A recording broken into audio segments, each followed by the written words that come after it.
নমস্কার মিত্ররা, আজকে লইট্টা শুটকি রান্না করার জন্য প্রথমে আমি অ্যাঙ্কর ডাল বসিয়ে নিয়েছি। অ্যাঙ্কর ডালটাকে ভালো মতো সিদ্ধ করতে হবে। এরপর দেখুন এখানে আজকের করলাগুলো কতটা বড় বড়। এই বড় বড় করলাগুলো আমি ভালোভাবে কেটে নেব। মাঝখান দিয়ে এক ফালি করে এগুলোকে এরকম গোল গোল করে বড় বড় করে কাটতে হবে।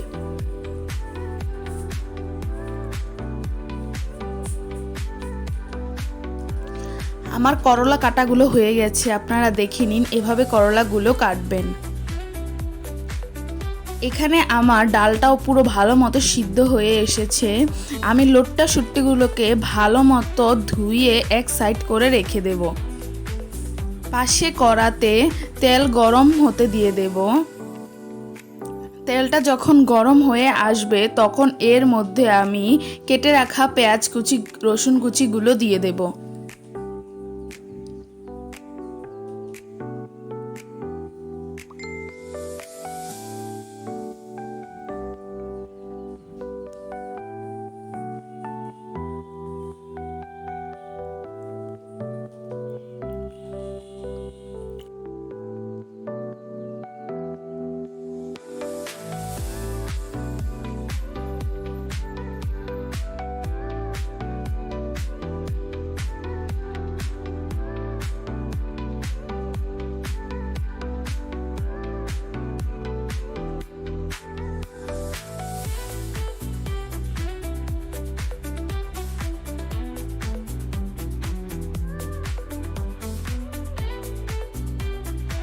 পেঁয়াজ কুচিগুলো ভালো মতো ভাজা হয়ে আসলে এর মধ্যে আমরা লইট্টা শুটকিগুলো অ্যাড করব।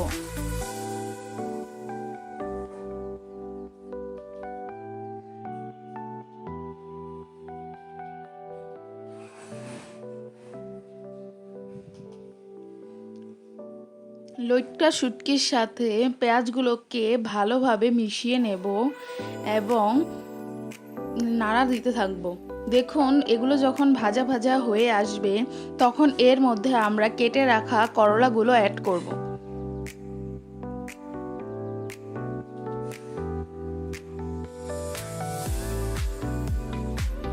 করলাগুলো দেওয়া শেষ হলে এর মধ্যে আমরা মশলা অ্যাড করব, লবণ, হলুদ এবং মরিচের গুঁড়ো। আপনারা আপনাদের পছন্দ মতো মশলা অ্যাড করবেন, মানে যতটুকু ঝাল বা লবণ আপনারা খান ঠিক ততটুকু পরিমাণ অ্যাড করবেন।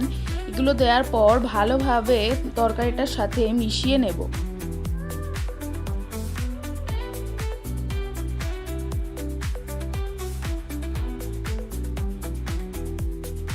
দেখুন কালারটা কত সুন্দর এসেছে। এগুলো আস্তে আস্তে অল্প অল্প আঁচে রান্না করতে হবে, তাহলে করলাগুলো ভালোভাবে সিদ্ধ হবে। আমি উল্টিয়ে পাল্টিয়ে ভালোভাবে নিচে যাতে করলাগুলো ভালো মতো সিদ্ধ হয়ে আসে। যখন হালকা সিদ্ধ হবে করলাগুলো তখন এর মধ্যে আমরা সিদ্ধ করে রাখা ডালগুলো দিয়ে দেব।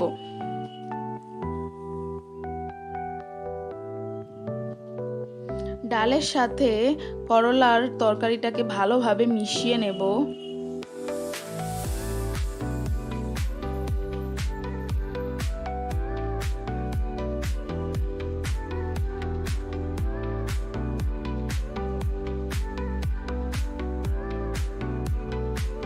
আপনারা চাইলে এর মধ্যে একটু জল অ্যাড করতে পারেন। জলটা যদিও পরে দিয়ে একদমই শুকিয়ে যাবে, সিদ্ধ হওয়ার জন্য আসলে জলটা অ্যাড করতে হবে।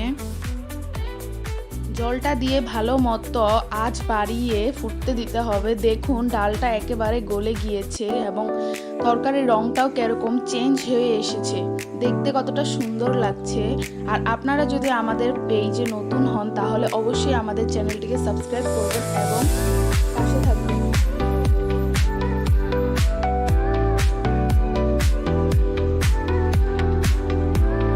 দেখুন আমাদের তরকারি রান্নাটা পুরোপুরি হয়ে এসেছে, দেখতে কতটা সুন্দর হয়েছে অবশ্যই আপনারা কমেন্ট করে জানাবেন। অবশ্যই আপনারা বাসায় এভাবে একবার ট্রাই করবেন।